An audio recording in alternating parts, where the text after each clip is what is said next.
make sure when I'm on here, you guys can hear me good.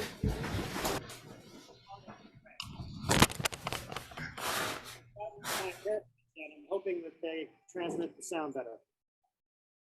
Anybody good? Get a lot of background noise on that. I'm not sure who it was coming from though. Good. Okay, might just be in our area here. If you really have difficulty hearing me, let me know, and if I have to, I'll just come right up here if I need to a little bit more. All right, so let's go ahead and get started.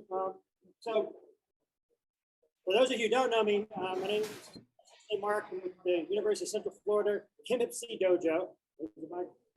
Some of my students here and one of my instructors. So what we're going to do today is we're going to work on some free form and also formatted self-defense. And so these are some standard combinations that we're going to put together.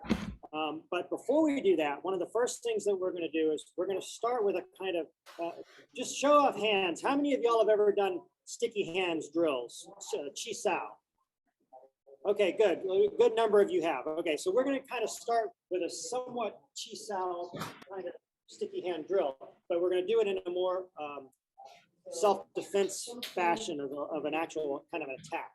So since I'm not coming in here, what we're going to do is if he came in with just a regular punch to my solar plexus level like this, I would maybe I'd come offline and I would do a little pak sao or a pressing block. What I want us to do for this first part of the drill is when he comes in, I'm going to do this. And he, nice and slow. We're going to do this in slow motion. Got to tell you that. When he comes into slow motion, I'm going to start this, and he's going to feel that and start moving his arm to do something else. Maybe go downward. Now I'm going to come in. I'm going to come up like this and maybe doing something else. I'm still connected, but he's not stopped. So now his arm's going to come in. Maybe he's going to come through here. Now I'm going to go in and do something else like this. His other arm can get involved, but if you want to start with just one arm, you can. And so basically what I'm trying to get you to do is, once you make, can you hear me okay? Okay. Once you make the connection with that person and you start pushing whatever the technique you're doing, the attacker is going to switch it up, but you're going to try to stay connected with him doing something else. He's going to come right here. I'm going to block it. We're doing this in slow motion. I don't want you to try to do this super fast yet. We might speed it up towards the end of class. Okay, everybody see what we're doing? I'm going to switch to the other side here so you can see it again from this direction. So if he comes in, he starts moving his arm now because he feels my movement. I'm going to come in, block him. He's going to come around with his other arm, maybe doing this. Now I'm going to come in for here. He can come in and block this. I can come through here. We're just going to basically try to stay connected with your partner. Now, if you don't have a partner, I did say this could be done if you read the description. It's not going to be obviously as effective if you do not have a partner to work with for this. You can basically, this section in particular, what we're going to do at the beginning is not going to be as effective. But when we start doing the formatted, you can at least do them as if you had someone there. So you can even right now pretend you had someone coming through doing this movement. It's going to look like you're doing some kind of odd dance maybe or something, but you can at least play with it. Okay, so go ahead and get a partner. If you're in a dojo, get yourself a partner and start one person just taking again nice and slow. Don't go fast. If you go too fast, it's not going to work. The reason for this, I'll talk to you about in a second. I want to get everybody to feel this first and see what's going to happen. Go ahead, everybody, start working with a partner and just try to stay connected in some way as you're moving around, doing something, whether it be a pressing block, going into an elbow, rising block, whatever it is. So start working, and I'll start looking and seeing how things are going. And again, it may make you look weird. You know, Megan, for you outside, your neighbor walk by is going to think, what the heck kind of dance you're doing there? But that's okay. That's okay. He's mowing his lawn, so I can't hear Fred, and he probably can't hear me. Okay. But the key to this, as y'all are doing it, is to try to stay connected. Don't let your partner's arm move away from you in any way, except for maybe if the other arm's coming through, if you're going to go do something else. Try to find one point of connection at all times with your partner.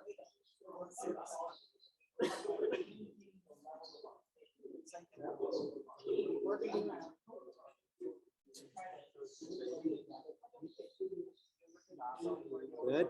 Yeah, so Lynn, I'm watching you. Try not to disconnect at all. So once the arms are there, start feeling your energy pushing and pulling back to where you're keeping your partner's connection. Okay. Don't let your arms separate. Once you get one here, if the other arm comes through, once you make that connection, you can let go on the other side, but try to keep one hand or arm connected at all times with your partner. For those of you who are in dojos and you have multiple people, make sure you're switching with your partner. You want to make sure that each person has a chance to be the lead that's doing the blocking versus the attacking. That's what I was going to ask. Yes. Yeah. So just kind of switch it up. Do it for a minute and then switch and have the other partner be the one who's the attacking and then switch. Okay. Good.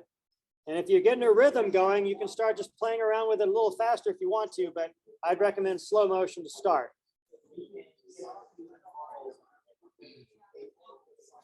Good. Okay.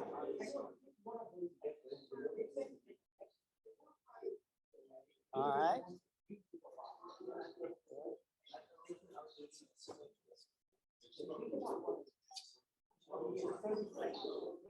Good.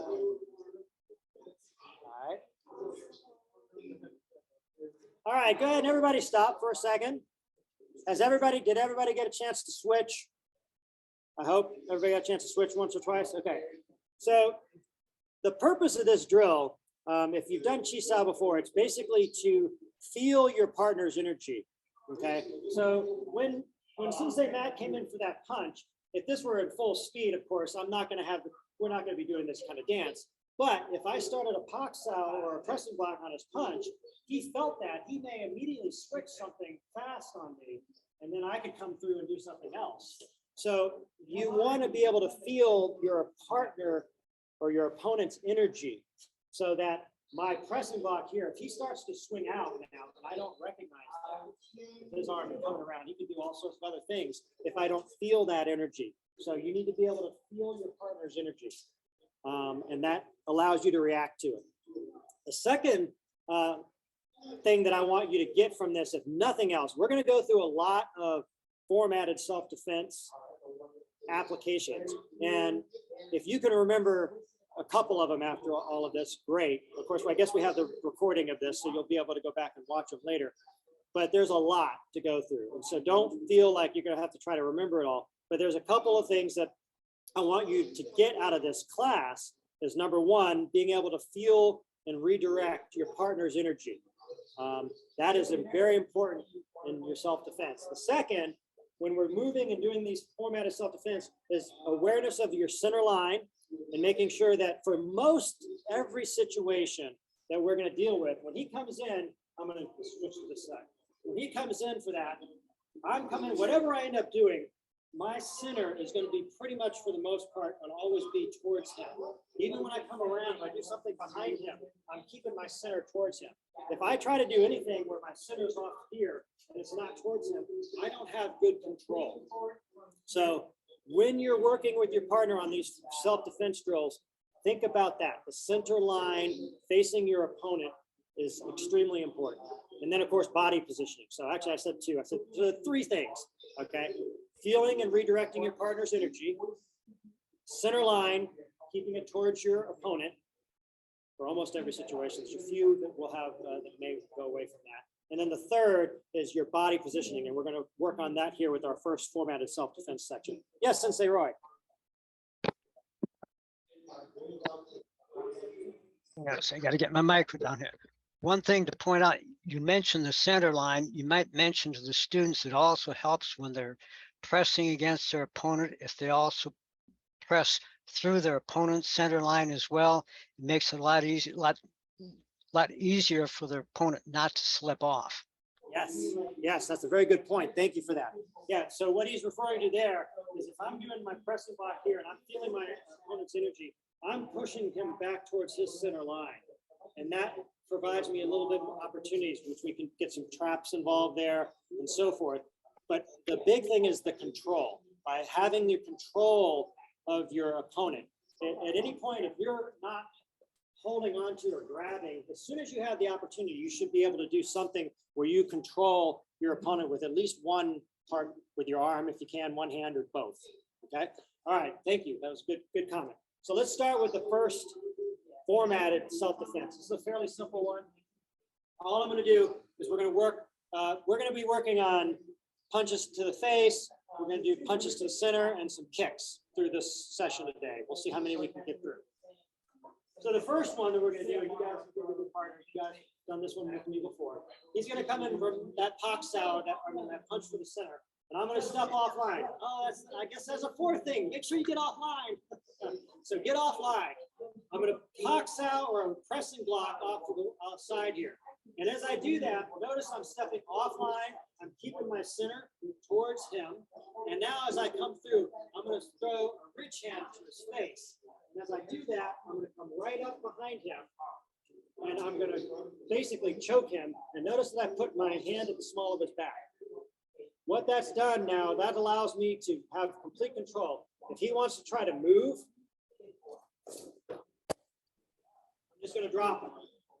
So one more time, looking on this side, and I'll flip and do it on the other. When he comes in for that Pakisau or that punch, I Pakisau or pressing block, whatever you want to do here, push it, I come through, ridge hand, we're out behind him, and now I've got him. Notice that I'm pushing him. He's not straight up.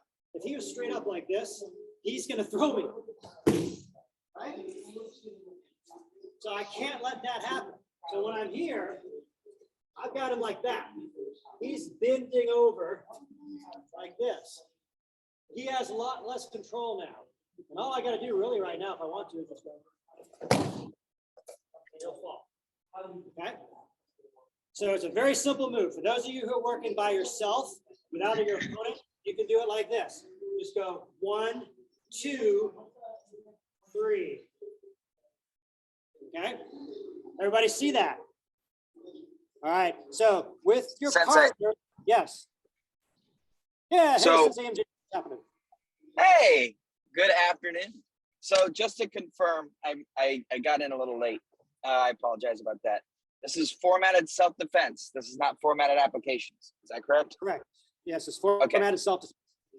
So Yep. that formatted self-defense is which self-defense set? It's not. This is formatted in the sense that I am providing you what you're Principles. going to do. Yes. It's Okay, I'm general giving- principles. Yes, Gotcha. It's not formatted as in applications to self-defense for curriculum directly. It's formatted in that I'm going to give you what technique you're going to do. Understood. So, and you said control is important, managing center line is important, getting offline, and there was another thing that I missed. What was that, please? Body position, your body position, which is kind of related to center line, but Understood. not. We're going to go into that in a minute. All right, so everybody Thank you, give sir. that a try. Yep, everybody give that a try with your partner. Alternate back and forth. Make sure one person does it, then the other person does it. Go ahead, guys. Everybody get started. Sensei Matt, check our. Yep. Okay. And for those of you who want to see it one more time, if you didn't, it's going to be pushing, getting offline. My center's towards my partner. Ridge hand across the face. Come up underneath, pushing on the small of his back. All right. Keep practicing with your partner. Alternate back and forth. I'll take a look and see how y'all are doing.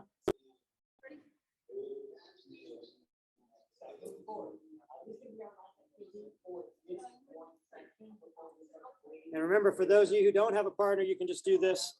1, 2, 3.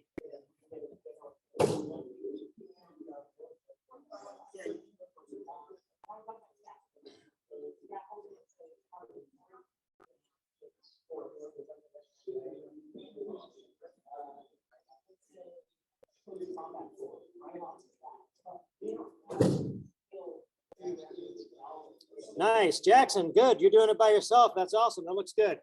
For those of you who are practicing this by yourself, hopefully you can truly visualize your opponent coming in. This will actually really help you when you're actually working with a partner, if you can really get that visualization going. when you're moving solo.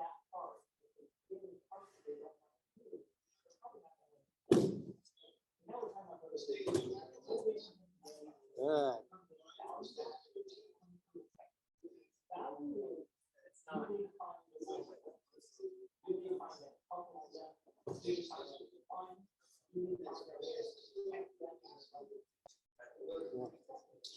Be careful. A couple of y'all are going right for the choke, which is okay. I mean, there's nothing wrong with that, but I like to usually get a pop in there as I'm coming around for the choke.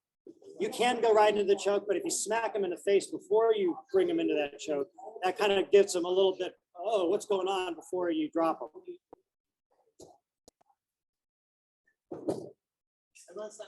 All right.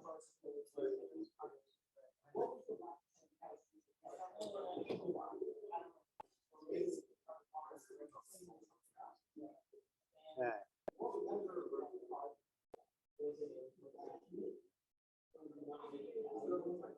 All right, real quick, everybody hold on a second. I want to show you a couple little fine points on this. This is a fairly simple move, but it's deceptive in the footwork and where you want to be body positioning wise. Now we're going to talk about this body positioning that I mentioned before. If I borrow something that again real quick. So for you guys to watch this, guys, come on around and pay attention to this. For this, you want to make sure that you're using the littlest amount of footwork as you can, and you want to be in a position where you're close to your partner for this particular one as you can as well. So when he's coming in and I come off line, pop, and I get that pop for the ridge hand, that first off is going to already put him back now, so that when I come in here, I've already got him kind of leaning back. I don't even have to really do much with it. But all I'm doing with my feet is I'm going 1, 2, 3, 4. And I'm staying really close. If you step way offline or you get way out and I'm out like this with him, this isn't going to work. You've got to be right up here, close, so that you can maintain control. All right, go ahead and practice that just a couple more times with that in mind, and then we'll switch to the next one. Make sure you get that ridge hand to knock them in the face on the way in. Hey, all right, good, there we go.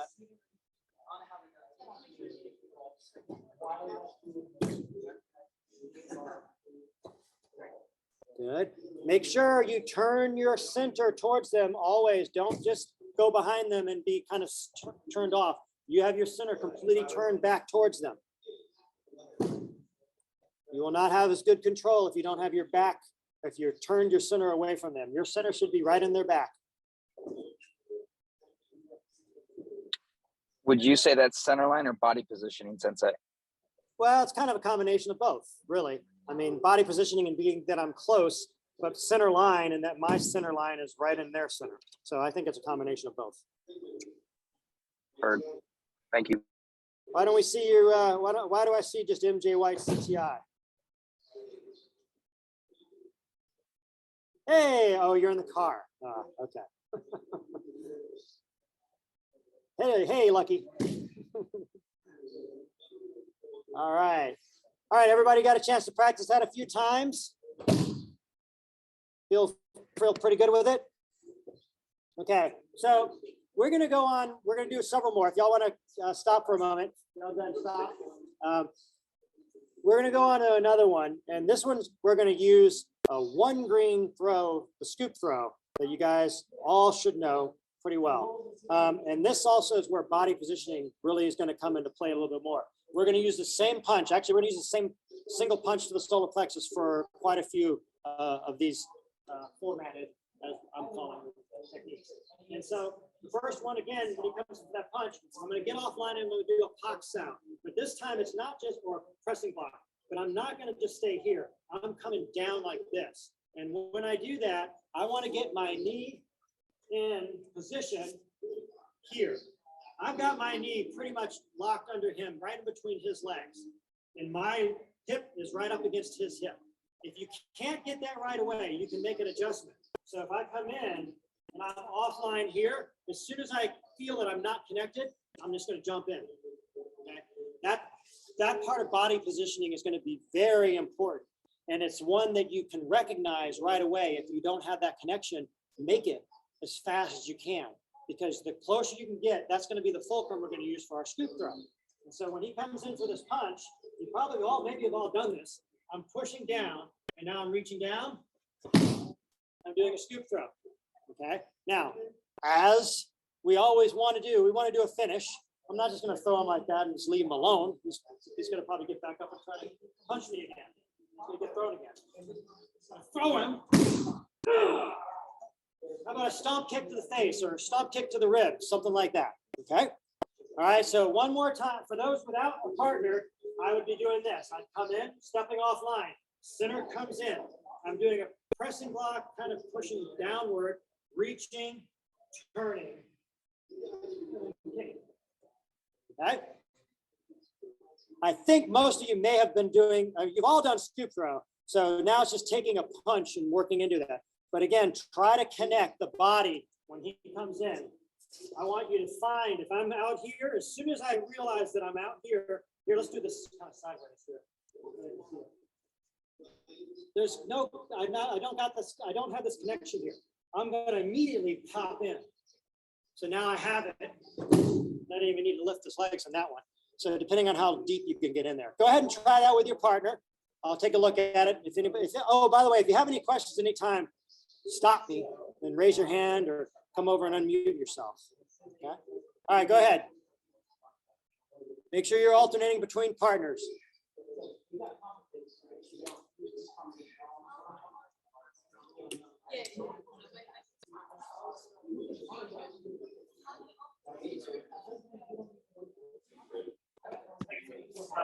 Sensei Mark, could you Sensei Jelly. Could you demonstrate it one more time? Yes. Yeah, real quick. Okay, so he's going to come in with the punch. I'm going to come offline. I'm pushing down and across. Yeah. And I'm right in here between his legs or my leg. I'm hip to hip. And now all I'm going to do is reach down, grab pant legs. Just above the knees. Yep. Just turning. So you do turn with the dump. Okay, that was my question. Yes. Yes. Good question.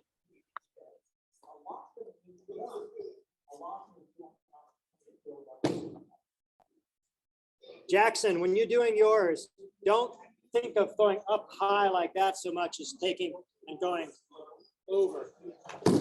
You're lifting, but then it's coming across here.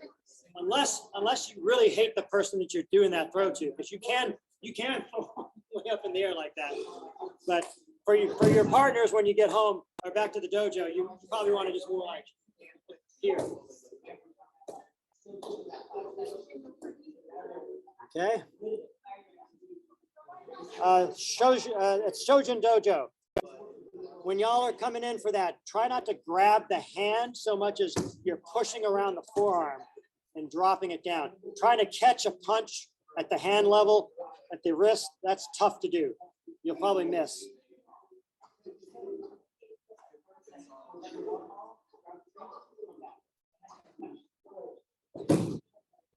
Okay.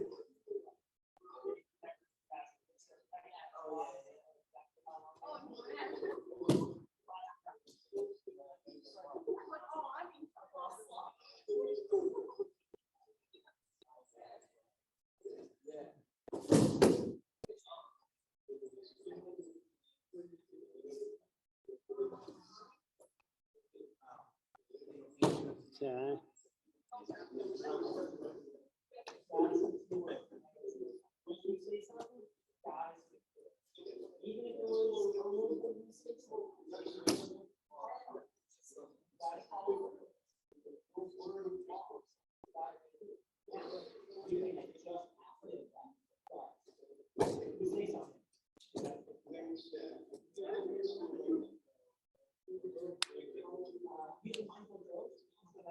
Yes, you had a question, Sensei Roy. Another comment for those who may be having trouble taking down their opponent. You mentioned getting your hip close to your opponent. Not only do you need to get them close, generally speaking, before you can take somebody down, you need to break their balance. So by putting your hip into them, you are in fact pushing their hip forward and breaking their balance. So if might mention if any of your people are having trouble, taking their opponent down, instead just trying to lift their legs up, which is muscling the technique. If they push their hip into it like you are doing, it'll work a whole lot better. Absolutely, yes. And that's assuming everybody knows the mechanics of the scoop throw, but that's very good to bring up a point about that. And so when say Matt again, when I'm coming in to do that initial, when I first come in for the gun off line and push down here, I'm actually pushing into him. Notice that his leg is moving. I'm not just coming like this and going there. He's got good balance now, but if I'm away even, I can go, look at that. I've almost knocked him over and I didn't have to do anything. Okay, so make sure you get that component of the scoop throw. Thank you for bringing that particular point up, Sensei Roy. That is a normal point that hopefully is taught when you're learning the scoop throw, but it certainly bears repeating. So, all right, everybody have a chance to do that a few times each with your partner. Okay, all right, so now we're gonna get to practice a similar version of this. Instead of doing the scoop throw, we're gonna do an over the neck takedown. Koki Onage, for those of you who know this. All right, everybody, we're switching up, do another one. Okay, so for this one, it's pretty much the exact same start. And so what Sensei Roy just brought up that we're clarifying, now this is great because you can have some more time to practice it. When I come in for this block, I'm going to do it now. Instead of pushing down, I can if I want to, I guess, because then I can use this to trap his other hand. But I'm going to do this exact same move to start. But now instead of reaching down and doing a scoop throw, I'm going to come up here towards his face. Now, I can be nice or I can be mean to my partner with this one. I can be nice by just taking and pushing, and he'll fall down. I can be mean if he's being obstinate, not wanting to take the fall. I can come offline, I can get there, boom. And now what I can do, instead of just pushing across his neck, I'm going to take and push his head, his chin up and back. So depending on, and you can switch that fast. If I try to be nice to start with, I come in, boom, boom, boom, and I'm here, and he's being obstinate about it, then I'm just going to take it across with my forearm. Okay. So the move is the same starting point that we did just a minute ago. Without him here, for people that are by themselves, push down, maybe grab here, and then you're going to come up. And as you come up, and again, this fulcrum, having your knee planted and getting that unbalancing that we just talked about is extremely important. This won't work. Watch, if I try to do this, if I'm far away from him, and I go like this, he just steps right out of it. So you've got to get that knee in between his legs and hip to hip, popping him to be able to make that turn. All right, everybody see it? All right, give it a try with your partner.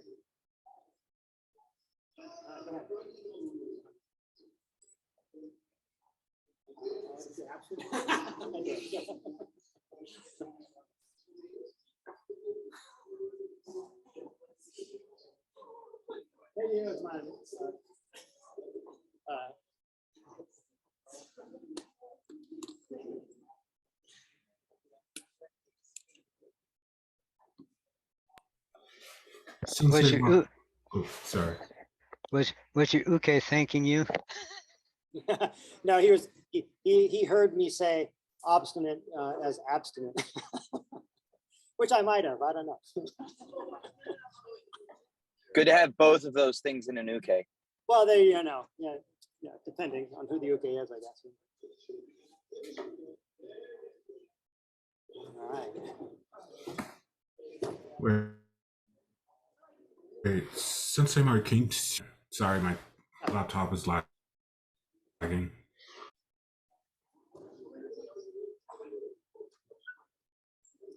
You're frozen up, Hansley. I'm not sure. Do you want to see it again? Is that what you want?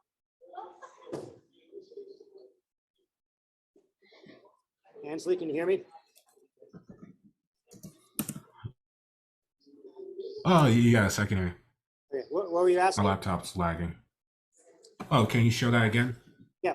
So without him here, since you're by yourself, My laptop lagged till it's kind of hurt. come offline, push down, grab, make sure when you come offline, you're getting unbalancing, pushing, grabbing. You want to come up over the neck.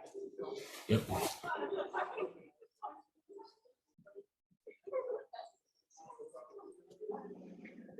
Thank you, Sensei. I'm going to check in with Johnson's teaching class.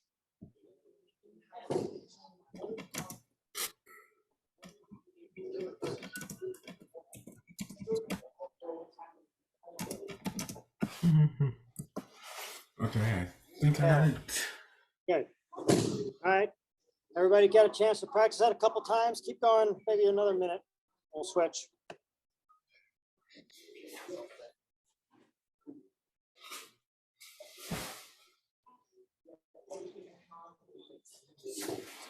That looks good.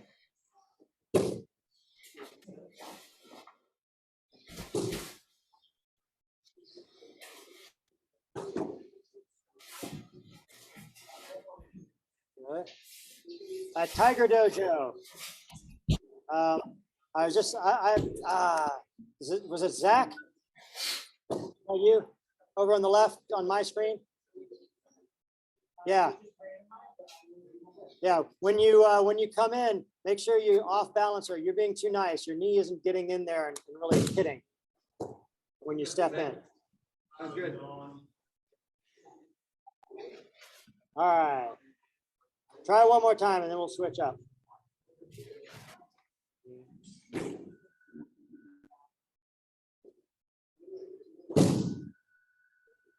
Good. Okay, everybody. I think everybody had his chance to do that a number of times. Okay. All right. So the next one we're going to do, again, we're going to stick with this punch. One of the most habitual first attacks is either going to be a punch to your solar plexus level or a punch to the face. So we're going to probably spend a lot of time on those. But principles for pretty much all of it apply for most everyone. On this one, what I'm going to do is I'm going to step back instead of stepping in. So this is going to be one of those different positions that we're talking about before. We were getting in and trying to off balance. So I'm not doing that now. What I'm doing for this one, let's say maybe he caught me off guard and I didn't have time to enter offline. I have to come back offline here. Okay? So what I'm doing is basically a monkey block. I'm going to come in with a monkey block. I'll do this nice and slow. When he comes in, I'm bringing him. Notice that when I finish that monkey block, look how he's gone forward a little bit. I'm not just capturing his arm and letting him stand there. I'm actually taking it and pulling him forward with them. Because what he's doing now, I got him off balance. So what is his natural tendency going to be? To pull back. And then I'm going to do a Kotegaeshi on him. Okay. So for those of you who know Kotegaeshi, then that's essentially what I'm doing. So for those of you who don't know that, or haven't done it in a while, or in a particular situation where you're taking and capturing a punch, you get this monkey block, pull him offline. As soon as I get him offline, I got my one hand here. When I got my one hand here, this hand is going to come up, right immediately up to his wrist. And I'm going to put my thumbs right between his two knuckles here. And as soon as I feel that pressure of him wanting to pull back, I'm going to take and I'm twisting and pushing more with my, if you're doing the right side, I'm taking my right wrist and I'm torquing. I'm trying to take his pinky back over to his thumb. Okay. So to show you that up close without the punch in here. So it's here. I'm going to take my hand and put them together like this. And now what I'm doing is I'm torquing his pinky back to his thumb. And I'm doing that as I keep his elbow down, I'm bringing it back towards and diagonally out from him. So that now he's going to go on the ground. So you just take, for those of you who haven't done that, that's just taking kind of a low side drop, essentially. If you want to do the proper one, since Matt knows the proper one for that. Okay. The proper one, if you want to try it, comes in here and right. So you can do that one if you want, if you're comfortable with it. All right, so did everybody see that? So you're gonna basically do a monkey block coming in, capturing. As soon as you get to the point where you've got him off balance or her off balance, you're gonna take your hand up like this, and now you're gonna turn back towards them. You actually do turn. Your hip goes from here to here, and you're torquing to drop their body to the ground. The wrist, bent wrist. All right, go ahead and give it a try with your partner. Again, if you have any questions, please let me know.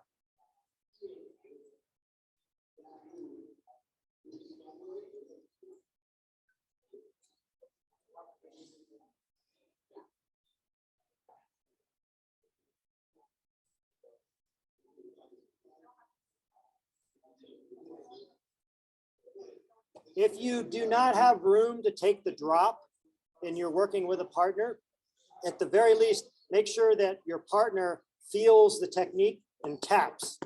If you're just doing this and your partner doesn't feel anything, then you're not getting it right. You need to find the point where your partner is going to tap out if there's no room for you to take the fall.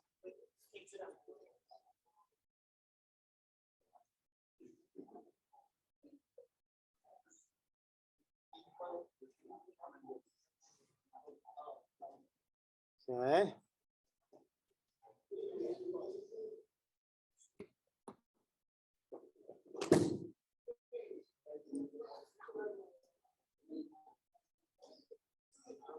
Okay, I got a question, looks like. Yes, Len. Are you stepping back? So after you do the monkey block, step that back one more time? Okay, good question. It depends on actually, it depends on how far you are. If you step back really far, you may have to. It just depends. So,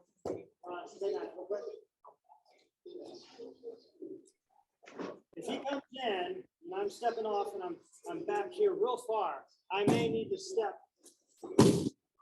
maybe again. So you just need to feel your body position to determine what needs to be done. Obviously, you want to try to minimize the time it takes to do it. So the more footwork you have to do, the longer it's going to take. Yeah. Okay, thank you. Thanks, okay. Okay, so what were you thinking when you're, so here, and then that's not stepping back.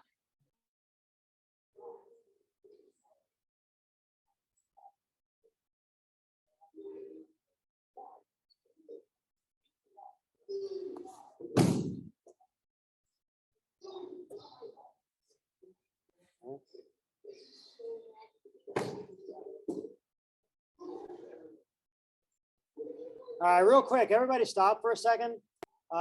There's one thing I'm kind of seeing. A lot of you aren't quite getting that unbalancing done. You're trying to rush to the bent wrist without getting to off balance your opponent. The Kazushi is important. So what I'm seeing a lot of you do is you're stepping back, you're going, he throws a punch, and you're trying to do that right away. You've got to get that unbalancing. So when you do the monkey block, when the monkey block comes in, first off, I'm reaching out, I'm grabbing, and I'm sliding down. I'm keeping my elbow down as I slide his arm forward. So my hip and my elbow take and drive him off balance. And then the moment I feel him coming back is now when I'm going to turn and do the technique. All right, so a couple more times, give that a try. I want you to make sure you get to the point where you feel if you're the attacker, if you don't feel off balance, tell them you're not gone far enough.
I think there's some chat.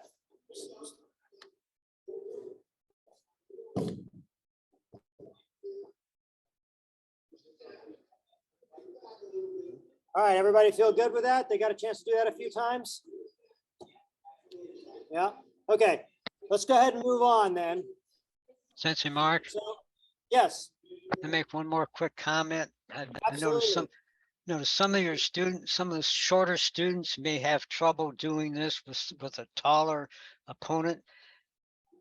It's obvious when you do the technique with Matt, not only when you do the monkey block, not only are you getting him off balance, but you're bringing him down to your level.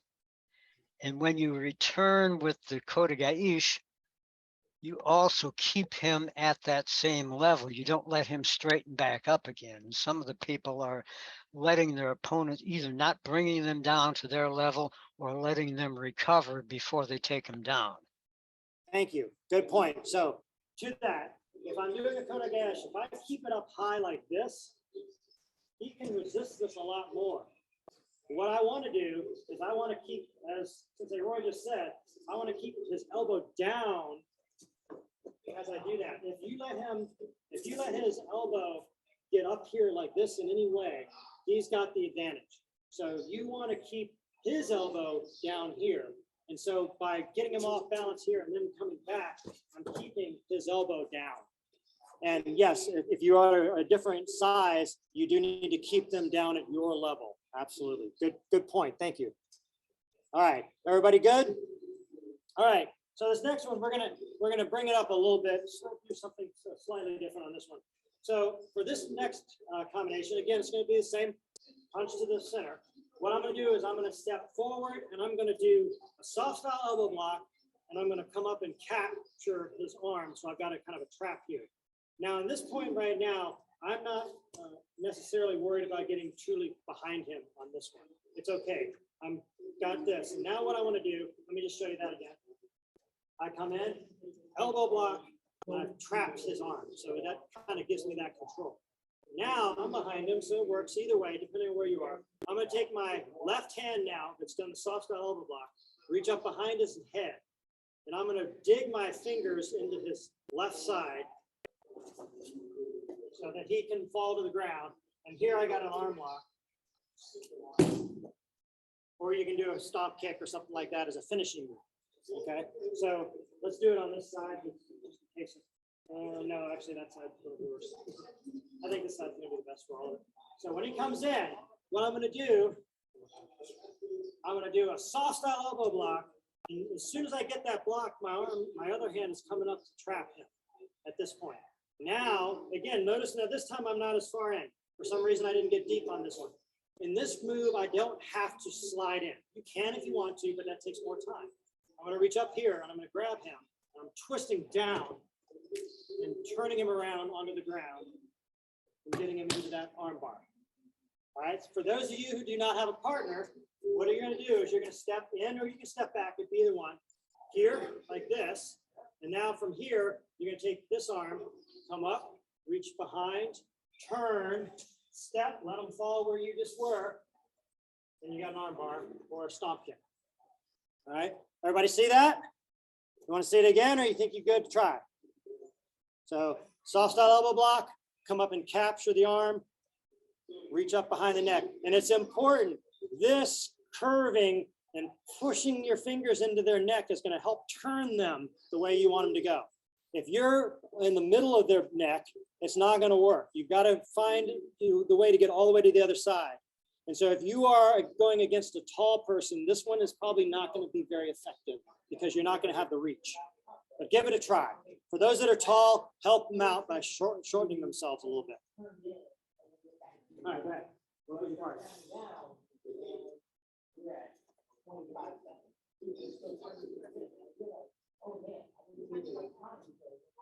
Good. Shojin, when you do that, I saw you do that. Don't, your hand that's closest is going to be down and your hand that's away is up. And then you're going to bring it back up there. So don't bring it up here to start. You want to do an elbow block here with the front, the arm that's closest to your attacker, and then come up.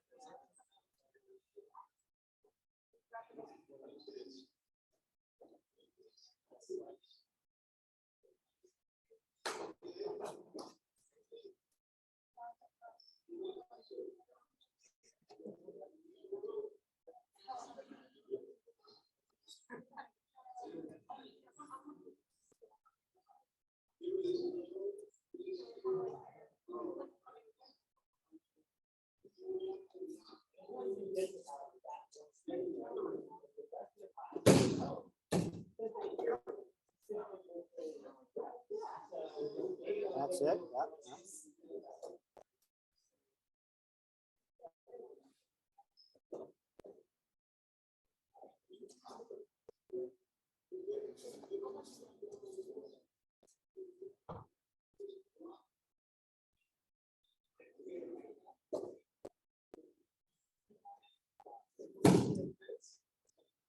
Yeah, good. You good. Yeah, Sensei Jelly, you got it. That's it. Get that turn, the rotation.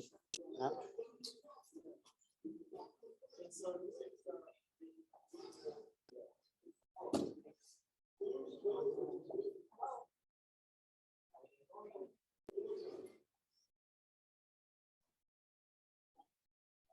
Everybody have a chance to do that? Are they finding it?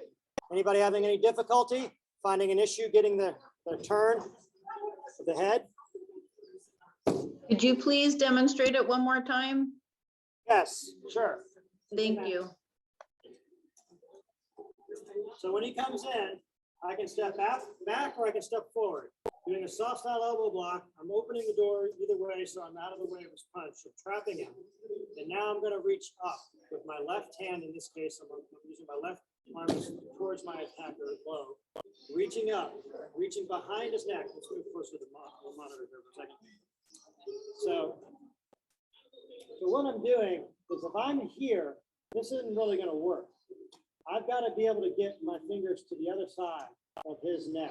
If I'm in the center, it doesn't work at all. But here, I've got the ability now to dig in here. I'm pushing my fingers into him and I'm pushing him down as I do it.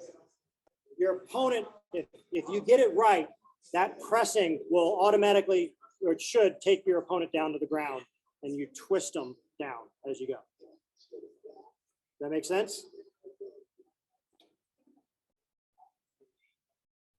Yeah, now reach up.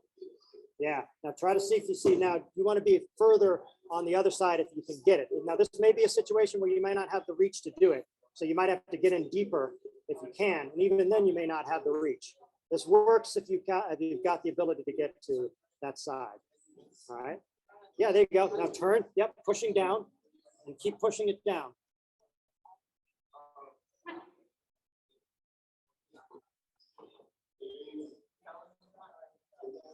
Good.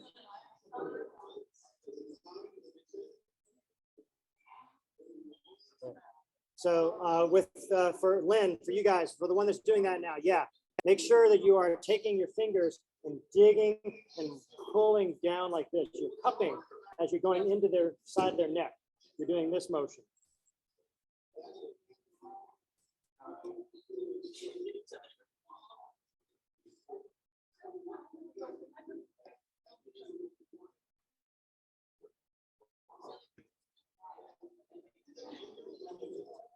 All right, you get it?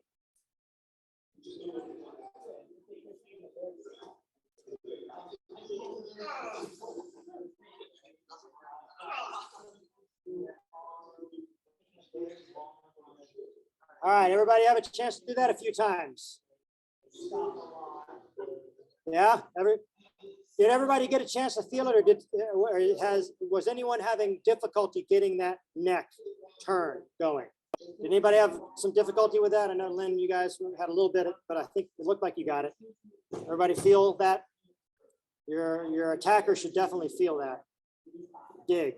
Okay. All right, let's go on to the next one. One more punch technique that we're going to work on. So this one, we're going to do basically going back to when we did, oh no, we're not. We're not going to do the monkey block. We're going to do a crane block, which is the opposite of the monkey, opposite arm of the monkey, going this direction. So when he comes in, I'm going to grab here with monkey block, and now I'm going to come back up. I'm going to reach his hand up like this. Okay. Now what I'm doing is I've got his hand, and he's got it still in a fist, which looks fine. It doesn't matter. If I come to the monitor here real quick, and I'll show you. So what I've done is when he comes in, I've got the monkey block or the crane block here, and when he starts to pull back, I'm reaching and pulling and turning his wrist back up, like I'm taking and rotating his pinky back towards his body and around this way. For those of you who know, this is Sankhya. Okay. And so from here, let me show that to you again real close. I'm going to show it to you guys over here in a second. When he comes in, one, I'm getting him off balance so that he's gonna want to pull back, and I'm rotating the wrist. In this case, I didn't quite get it good, but I can then rotate his wrist up. Notice what I'm doing. Watch his movement. I can control him with this. I can get him to go wherever I want, really, because he doesn't like the feeling of this wrist being twisted like that. If I were to just wrench it, of course, that could rip some tendons and whatnot. That's not very comfortable at all. This is a hard move to, this is why I'm doing this one as the last of this set, because this one is a kind of a hard one to get. And if you don't feel it as the uke, make sure you let your partner know. And the key to getting a good Sankyo in here, when I come back and he comes up, you want to have, ideally, the wrist kind of flat like this. If it's down at this angle, I can do something, but it's not as good as if they were up like that. And so when you bring it here, I can bring it up, and that helps even more. I'm lifting his arm up, and he's feeling that. And you notice he just tapped. He's like, okay, all right, that's enough demonstration. Thank you. All right. So this is not a finishing move. This is just the start.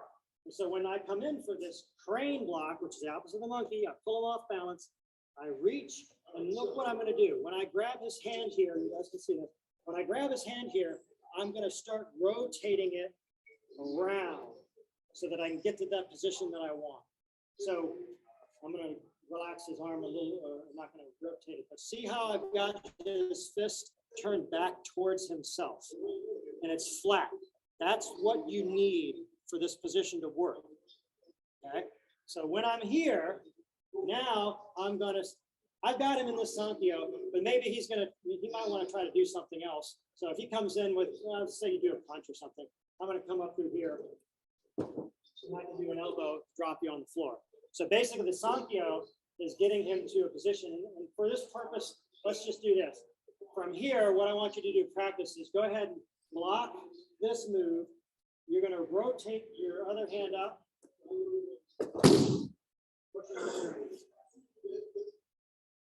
All right, so that's pretty complicated. This is the last one of this set, and that's why it's very complicated. So why don't we do this? Let's all do this together. If you guys want to work it, let's start with just the Sankyo. See if you can just get the Sankyo going first. So crane block, getting them off balance, reaching up, grabbing, turning the wrist up like that. Just do that to start. Go ahead and practice that a couple times. See if you can get that. Go ahead and work with your partner. And for those of you who don't have a partner, this one's a harder one to visualize. But without a partner, you're going to come in here, you're going to reach here, and you're going to twist and slowly rise your elbow up like that. And so your hand is going monkey or crane block, reaching, and then you're going to twist and come up like that. Sensei, Yes, Sensei. for those who are not familiar with it, this is the basic wrist exercise. So for those who are doing this by themselves, they can literally practice on themselves doing that. Yeah. Yep. Exactly. Yeah, if you want to feel it on your own, yeah, just do this. Try to get your pinky back towards the inside of where your armpit is. If you grab the top of your hand and twist like this, Mark, Yes. grab, no, just straight on, grab, turn your hand the other way. Take your left hand Yeah. over the top. Yeah. Put your thumb, now bend the wrist. Mhm. Bend your right wrist and twist your left hand. Yep. Like this. Okay. Yeah. Good. Thank you. Keep practicing it a little bit more, and then we'll add to the rest of it.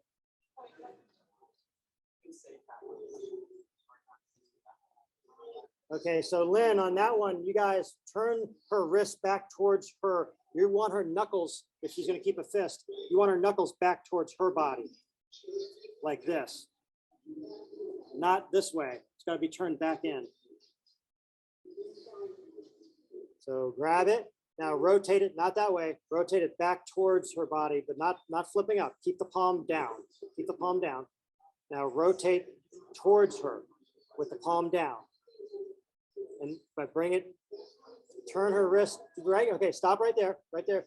Take her wrist and bring it back towards her. Palm should be facing up with her knuckles towards her. So take your wrist and rotate it 180 degrees towards her. No, not that way. Go back the other way. So you got her right now. It's kind of hard to do it on me here.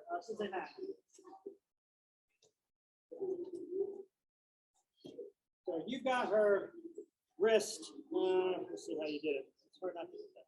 I think you had a wrist kind of something like this, or you kind of twisted it around this way, like that. This is different. This can get you into something else. What I want to do is I want to rotate his wrist back this way. So now see the fingers are pointing back towards her body. That's where I want it to be. Because now I got this angle, and now I can rotate.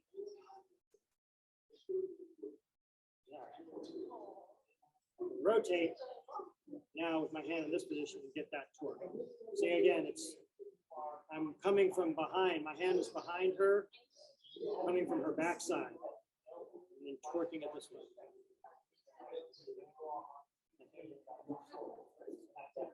Yes, yeah, that was it. That was it.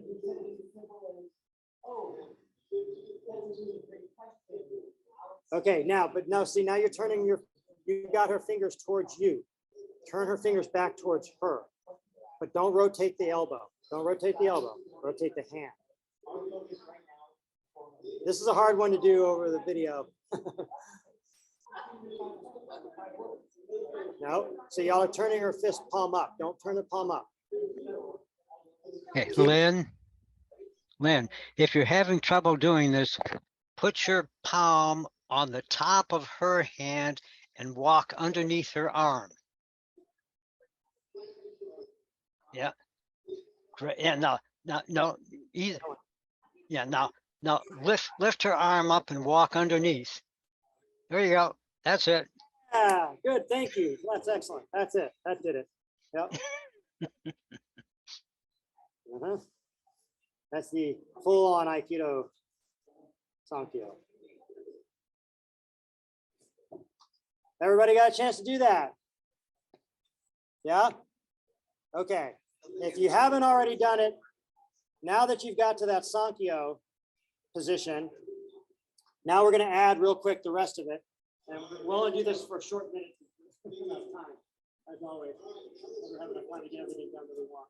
So when he comes in, again, I'm going to come offline with this crane block. I'm going to reach down. I'm going to bring this back up into this Sankyo position.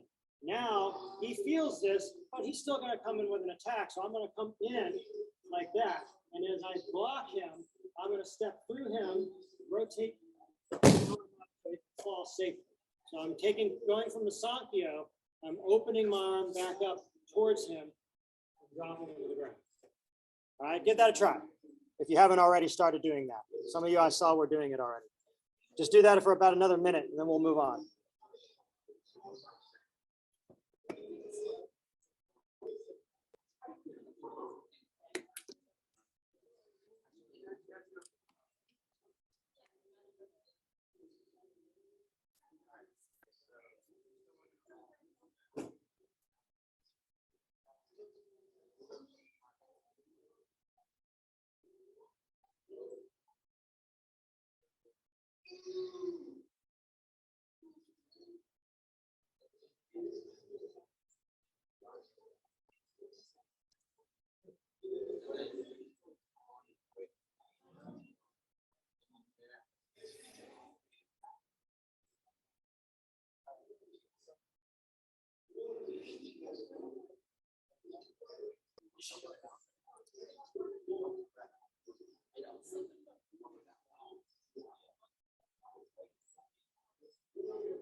All right, go ahead and stop. Everybody hopefully had a chance to do that a few times.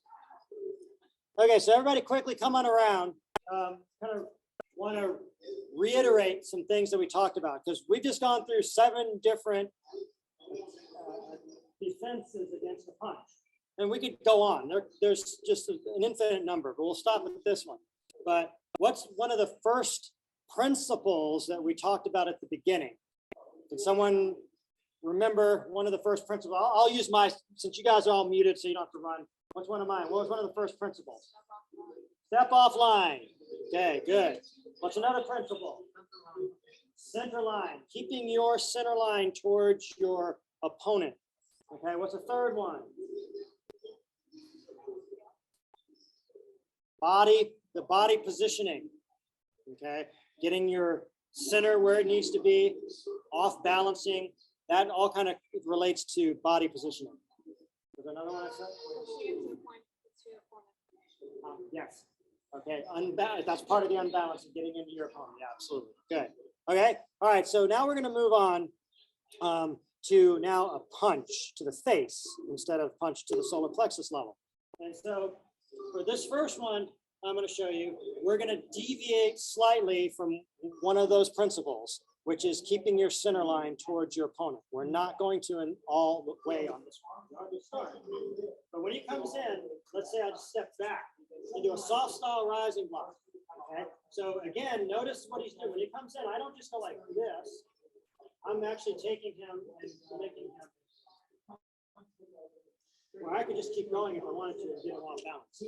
Okay. But what I'm going to do is when I come in for the soft style rising block, I'm now going to turn his wrist up. And I'm going to put it on my left shoulder. All I got to do now is just slightly put some pressure here. I'm just going to tap. When I do this, I've got to be, if I'm like this. If I'm out here, it doesn't work. He's got the elbow to pull down and I'm in trouble. So when I get the arm bar, in order for this to work, I have to have my shoulder with his elbow past it. So now a little tap is all it takes. So you got to be very careful when you're doing this with your partner. Do not wrench this down. Slowly add pressure until your opponent taps out. Okay. All right. So one more time. When it comes in, I can step back here, and I'm going to then step towards the front. So where his body is, I'm going to step under, and I'm rotating. Now look, I don't have my center towards him. This is one of the exceptions where I do not have my center towards him. But I immediately can press down in this arm bar, and he's going to feel it. Okay? Everybody see that? And it's key. When you get to this point with a soft style block, when you get ready to move forward, his punch is either this way or this way. If his hand is down or sideways like this, when you step through, you've got to rotate this up. If you don't rotate it up, I can do this. He can just go like that. And now all of a sudden he's got it. So make sure you rotate so that the elbow is up and that you have your shoulder behind their elbow. All right, everybody see it? Give it a try.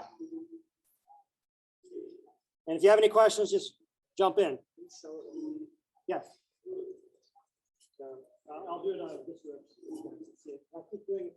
You guys are doing a good job. We'll let you see it. I'm coming in here, soft start. Stepping forward, and I step forward.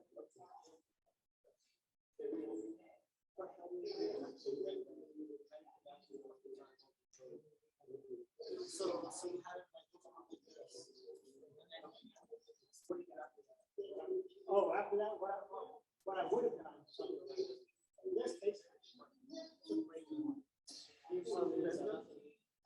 he would fall to the ground.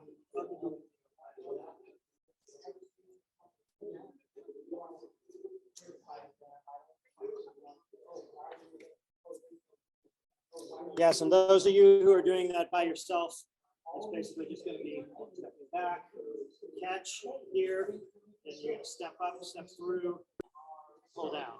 It's pretty straightforward by yourself.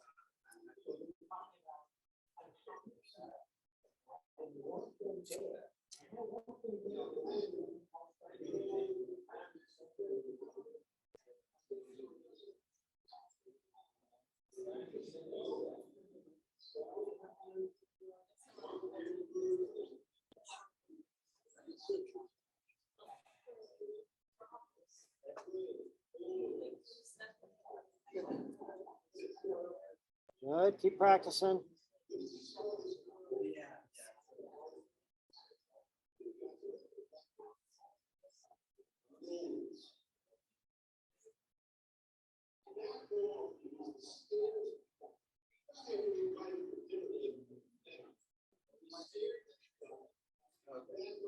All right, everybody get a good chance to do that at least a couple times.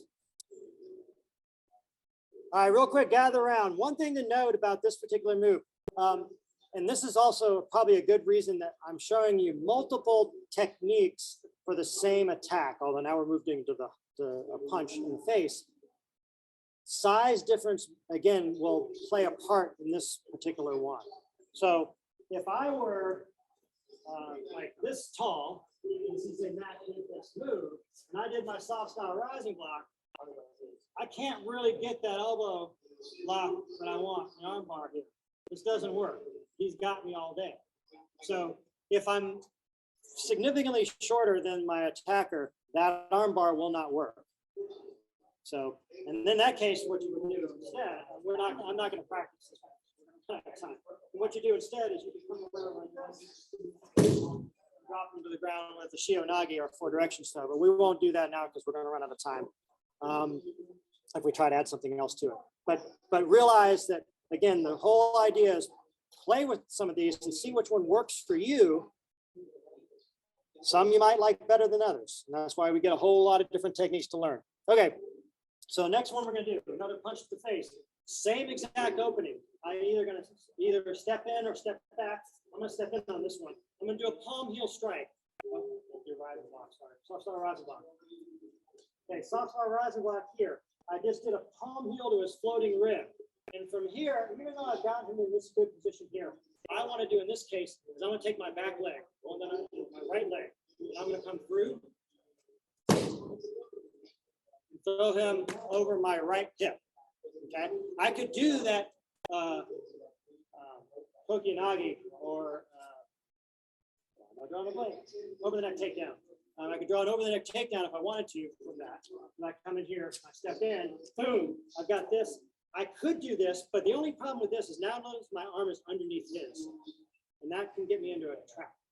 So instead, I hit him here, and now I'm going to step my other leg up here through it, and now I'm going over the other arm. Okay, that's another over the neck takedown in a ring. Okay, everybody see that? So I'm without him here, I'm stepping in, palm heel strike to the floating rib, soft style rising block to take him out, and then I'm going to step up through and throw him down. Everybody see it? Okay, give it a try.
Any questions?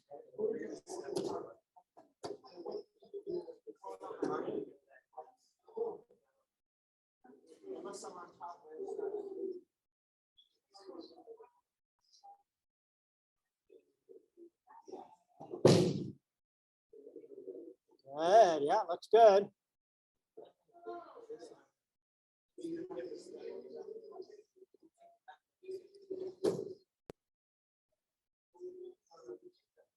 When you're doing the takedown, think about your hip turning. Pop your hip. Think about if you're doing a side thrust kick or a stomp kick when you're taking your opponent over your hip.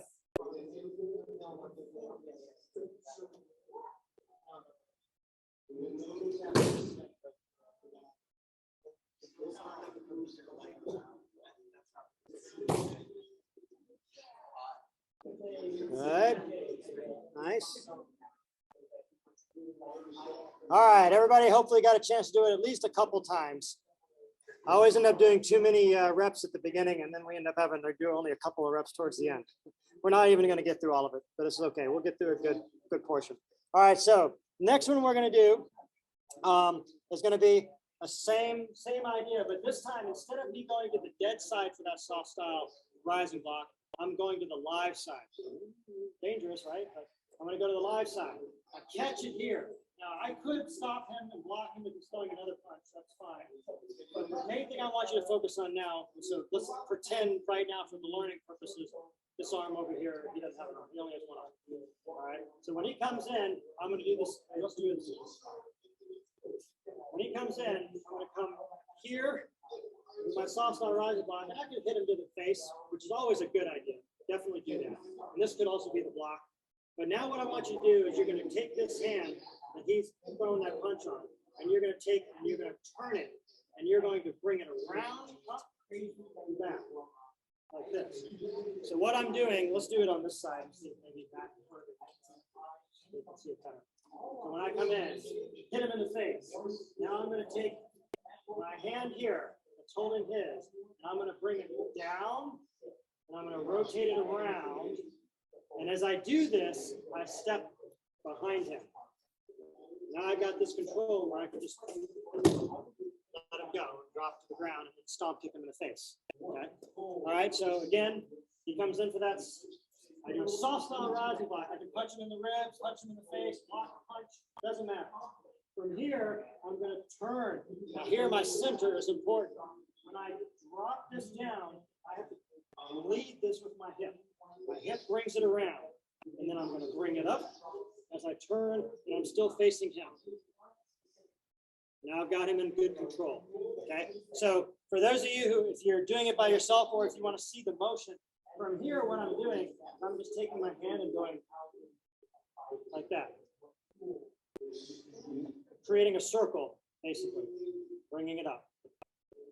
All right. And that gives you the control to do whatever you need to. Boom, bring it around. In that case, I didn't even need to turn my center. I had it towards him the whole time. All right, everybody see that? Give it a try. Courtney, this should be very familiar to you.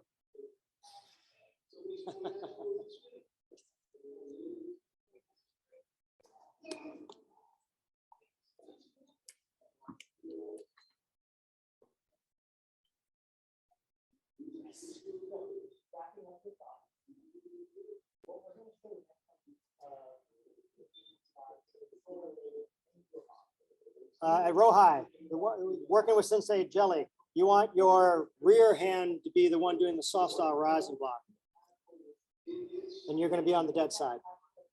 I mean, on the live side. Sorry.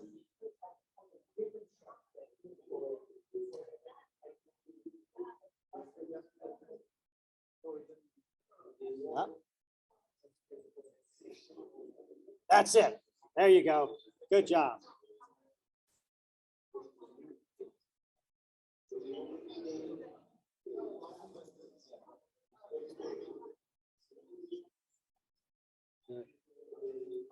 Corey, it looked like you had you're not up on a wrist as much. You want to have better torque on the wrist. So try to get closer to the hand when you're doing the torque.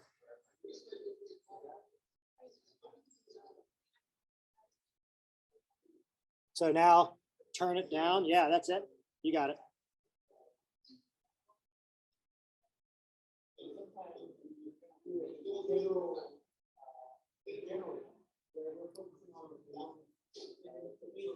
Nice, good.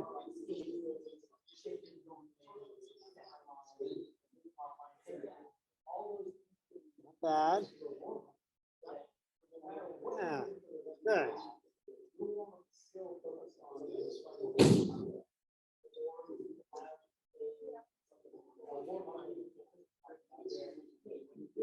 Good. Everybody have a chance to do that a couple times.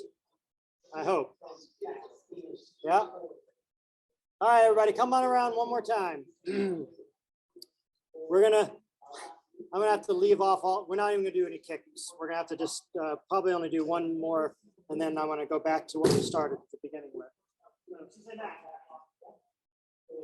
So one more technique. We'll see if we have time after we do another round of the Chisao sticky hands with it. But this first one, now what I want to do is we're going to do a consecutive punch situation. I got to at least get one of those in. So let's say that Sensei Matt's going to come in, he throws a left punch and then a right punch. What I'm going to do is I'm going to do a Paksao or pressing block. Then I'm going to catch, I can do a crane block here. And then what I'm going to do is I'm going to come around, reach, grab his head, bring it down, and I'm going to put my hand on his shoulder. And then I'm going to reach up, and he's tapping out right away. So let me slow that down. I'm going to do it over here a little closer. I think this side would possibly work better for the TV screen for them to see it. So when he comes in, I do a Paksao or pressing block. I do a crane or monkey block or a soft style, anything that you want there. And then as soon as this starts going, I'm grabbing his head, coming in. Don't try to pull him to you. You go to him. And now, actually, I can do this. We need to turn this around. So once I get my hand under his neck like this, I put my hand on his shoulder here. And all I need to do is try to grab my fingers to my wrist. And once I get that, then I just tighten up. And he's tapping out. Okay, so what I'm doing is I'm torquing his head that direction. Okay, so one more time, nice and slow when he comes in. I'm going to get offline 1, 2, 3, and come up underneath like that. And as soon as I get that, if I get up here, I can grab and tighten up, basically twist my hands together and get that choke. All right, everybody see that? Give it a try, and if you have questions, I'll help you again. So it's just 1, 2. As the second one, as you do the crane, reach up behind their head. You come into them, put them up underneath here, and try to get a lock under their neck. It's called a guillotine choke. I like that just because of the name.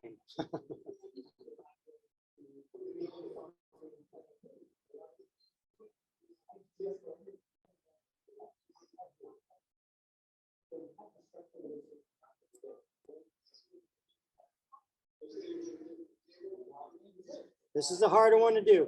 I'll do it a couple more times here in a second. There you go. You want to basically tuck their head under your arm. So their head goes back towards the back of you and you're just reaching around.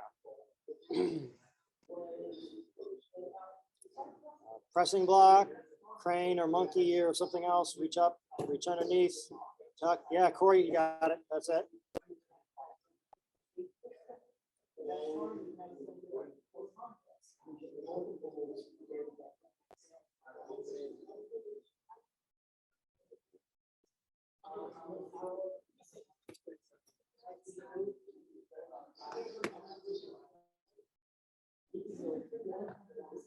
Oh, shoot.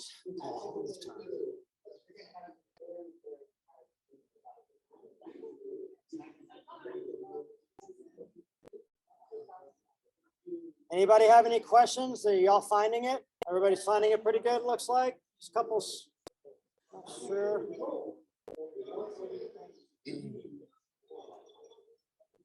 Okay.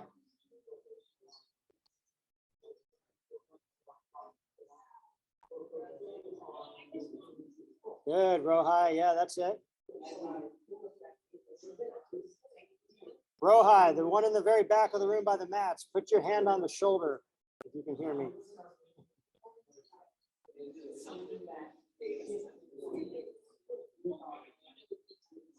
All right, go ahead and stop. All right, everybody gather around. Okay, so I don't have time. I actually had about 5 things worth of kicks to do and a couple more of these with the consecutive punches, but we don't have time to do that because now that you've practiced a bunch of different kind of techniques like this, I want to revisit what we did at the beginning of class. now with the principles that we talked about, and now these techniques that you just learned, and go back to what we did at the beginning, which is that kind of soft style chi sao, but in a kung nu way, in a more self-defense orientation. So now that you've gotten some things, hopefully that you might be able to implement with that when we're doing this now. So he comes in, and again, just start slow. He comes in, he's moving, he's redirecting. I'm coming up here, trying something different, whatever. Just try to stay connected until you find a point where you're taking your partner down or in some way stop them from moving. That makes sense? All right, so let's give it a try. Again, do it slow, don't go fast, but now try to take into account these principles, your center line, getting off balancing, all those things, and see if you can do it in a slow motion fashion with the sticky hand chi sao we did at the beginning. Go ahead with your partner.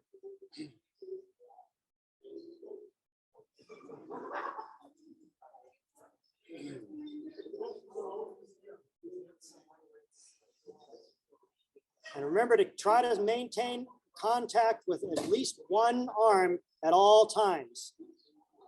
So if you're going to switch arms, the other arm has to be connected to your partner before you let go. And again, try to find an end point if you can. It doesn't have to be specifically anything we just worked on. Just make it flow and try to find a way to get to an end point with an opponent that's actually moving around at the same time.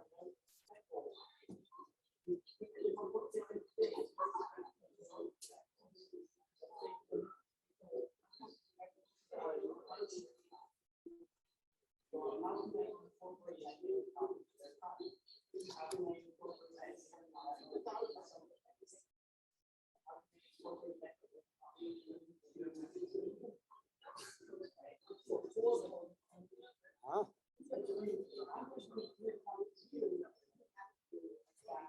All right, so Lynn, for you two, I would recommend that you guys get a little closer, more close range interaction. Don't try to stay so far out. That's almost standard chi sao sticky hands work. Don't do that.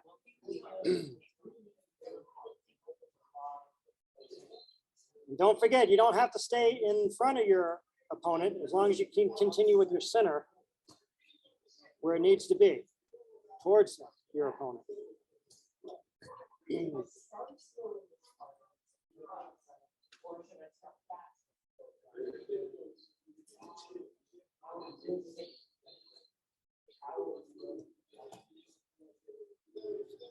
Yeah, that looks good. That's it, Lynn.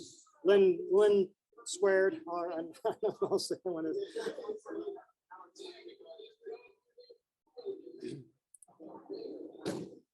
All right, now Courtney, you're looking like you two are doing a dance.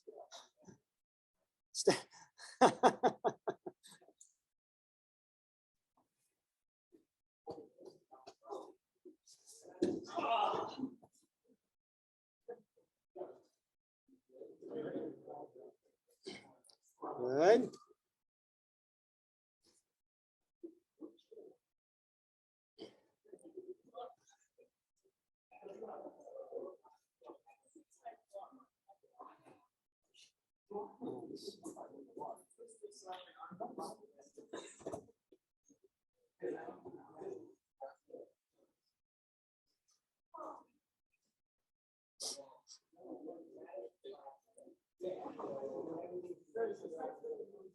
All right, go ahead and stop. Everybody go ahead and stop. Come on around, come closer to your monitor. So reiterate. Principles. What's one of the first principles? Think of one. What's one? Stepping off line. Number two. Body positioning. Three. Center line and your body center line position. What's the fourth? Good. Okay. And unbalancing. All right. So does anybody have any questions about what we went through? We went through a lot. And like I said, I left off all the kicks. We didn't even have a chance to do all the kicks and left off a couple of the consecutive ones. We'll have to do that next year at training camp, perhaps. Does anybody have any questions about what we went through? Do you feel hopefully that you have a better understanding of your body positioning with all of these techniques. That's I think the number one thing I want you to realize is where your body position is in relation to your opponent or your attacker. All right. All right. Yes. I just said yes. Yeah, thank you. These were really cool. Good. All right. And luckily, I guess it's being recorded. I got them recording, so you can always go back and look at them again if you want to try them. All right. If no one has any other questions, let's go ahead and bow out. I appreciate everybody coming on today. It was nice to see all these faces, even though it's on a screen. Sorry to my group that I'm basically looking away from you and seeing the back of my head the whole time, but simply not able to step in and help out. All right. So let's go ahead. We'll meditate here and then we'll bow out. 30 seconds. 1 second. Every single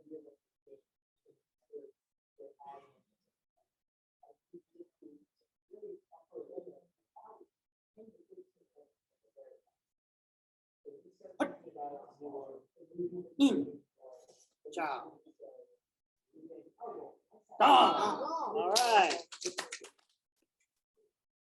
Nice to see everybody. Good to Not see you quite. too. Thank you, Sensei Mark.